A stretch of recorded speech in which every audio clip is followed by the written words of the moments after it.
And so, it was at that very spot that Abraham and his son Ishmael built the first house of worship for God.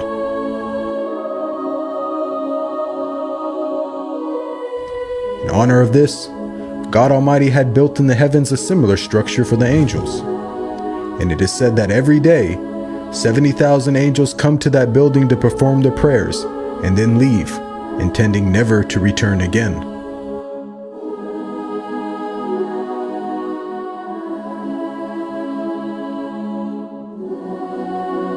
When Abraham and Ishmael had finished building the sacred house, there was still one brick that had to be put in its place. And so, Abraham sent his son Ishmael off to find a unique stone that he could put there. But God Almighty destined that the final stone that was to be laid would not be from the material of this world, but instead a stone directly from the heart of paradise. The angel Gabriel then brought the stone down to Abraham, who proceeded to put it in its proper place. It is said that when the stone first came down, it was a pure white color. But due to the impurities of this world and the sinfulness of man, the stone slowly began to fade and eventually turned black. As time passed, the city began to develop, with the people of Mecca remaining upon pure monotheism, worshiping one God alone.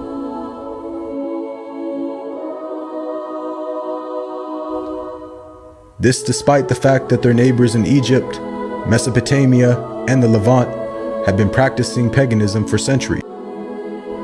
But this was all to change when a merchant by the name of Amr ibn Luhay had decided to conduct his business outside of Mecca.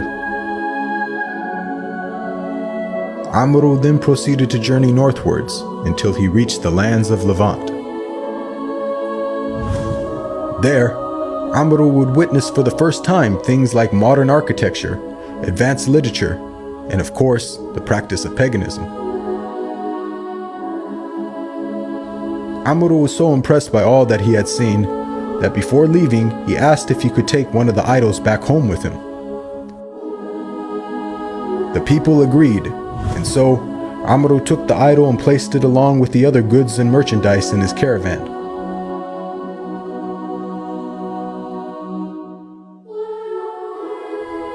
He then set out southwards, back towards the city of Mecca.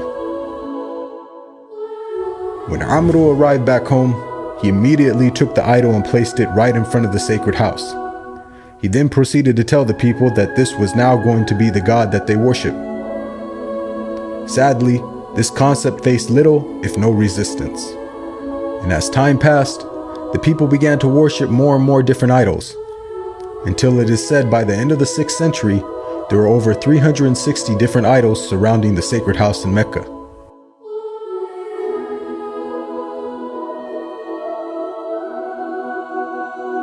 As the years passed and paganism became more prominent throughout the world, the people who still practiced monotheism knew that the coming of a new prophet was close at hand. And so, either through deductive reasoning or through interpretation of their holy text, many had concluded that the Arabian Peninsula was the most probable place God would send his new prophet. For at the time, the Roman Empire had extremely repressive governments and were hostile towards any type of rebellion, be it ideologically or politically. While the Arabian Peninsula, on the other hand, though also deeply mired in paganism, was a land ruled by tribal law and never had a real central government. As time went by, it appears that more and more people began to move down to the Arabian Peninsula to await the coming of the next prophet. And so, in the very land in which man first worshipped his Creator, and where Abraham built the first house of worship for God alone, it was there where God had destined his last and final messenger would emerge.